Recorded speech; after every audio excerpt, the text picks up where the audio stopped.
What's up, everybody? This is Read the Bible with me. I'm Stan Jr., and today we're looking at chapter 10 of the book of Deuteronomy. So, if you're new here, go ahead and click subscribe to this channel. And if you're a returning Bible Club member, click like on this video and leave one of your white flags down there. That's a symbol for the Bible Club that I have that we read the Bible every single day live on Facebook. So, if you're here, go ahead and comment down below. I'd love to see you. And let's get started here. Chapter 10 says, "At that time, the Lord said to me," this is me as Moses, "cut for yourself 2 tablets of stone like the first, and come up to me on the mountain and make an ark of wood. And I will write down on the tablets the words that were on the first tablets that you broke." Remember, he broke them because he was so frustrated with the children of Israel because he saw that they were worshiping an idol god just like 40 days into their journey. And so he says, "So I made an ark of acacia wood and cut 2 tablets of stone like the first, and went up the mountain with the 2 tablets in my hand. And he wrote on the tablets in the same writing as before, the 10 commandments, that the Lord had spoken to you on the mountain out of the midst of the fire on the day of the assembly. And the Lord gave them to me. Then I turned and came down from the mountain and put the tablets in the ark that I had made. And there they are, as the Lord commanded me. The people of Israel journeyed from Berath Bene Jacan to Moserah. There Aaron died, and there he was buried. And his son Eleazar ministered as priest in his place. From there they journeyed to Gudgoda, and from Gudgoda to Jethbatha, a land with brooks of water. At that time the Lord set apart the tribe of Levi to carry the ark of the covenant of the Lord, to stand before and minister to him, and to bless in his name." So the Levites had the power to bless in Jesus' name, in God's name. All right? They couldn't do this on their own volition, but they blessed in his name. Therefore, Levi has no portion or inheritance with his brothers. The Lord is his inheritance. As the Lord your God said to him, I myself stayed on the mountain as at the first time, 40 days and 40 nights. And the Lord listened to me that time also. The Lord was unwilling to destroy you.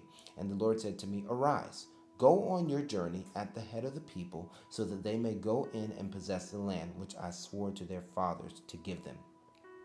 And now, Israel, what does the Lord your God require of you?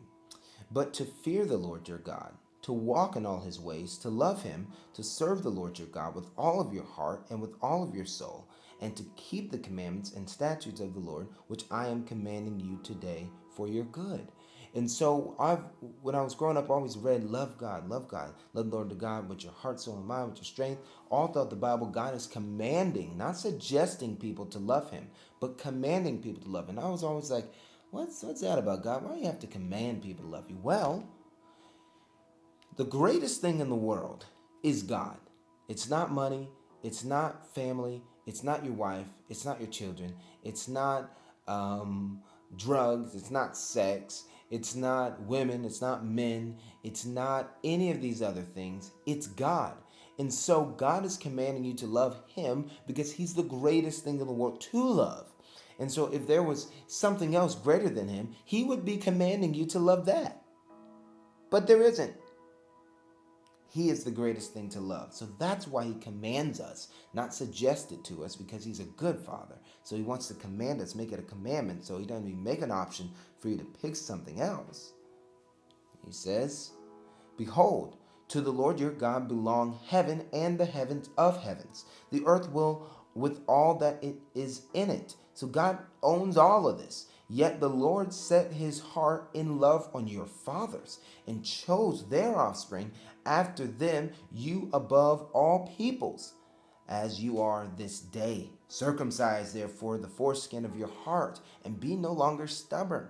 For the Lord your God is God of gods and Lord of lords, and the great and the mighty and the awesome God.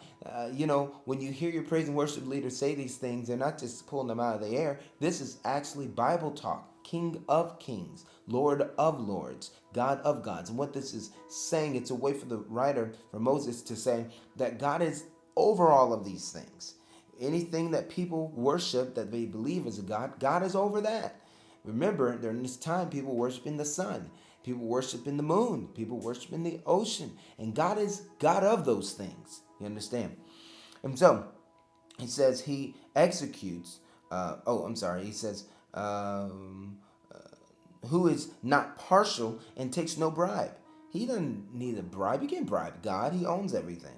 And then he says, he executes justice for the fatherless and the widow and loves the sojourner, giving him food and clothing. Love the sojourner. Therefore, for you were sojourners in the land of Egypt. You shall fear the Lord your God. You shall serve him and hold fast to him. And by his name you shall swear.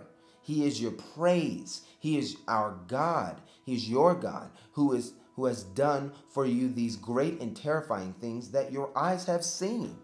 Your fathers went down to Egypt with 70 people. And now the Lord your God has made you as numerous as the stars of heaven. And that was Deuteronomy chapter 10. Thank you so much for reading with me today. God bless you. Next time I see you, we'll be reading chapter 11.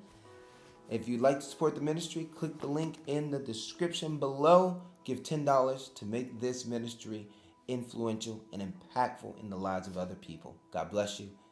See you next time. Peace.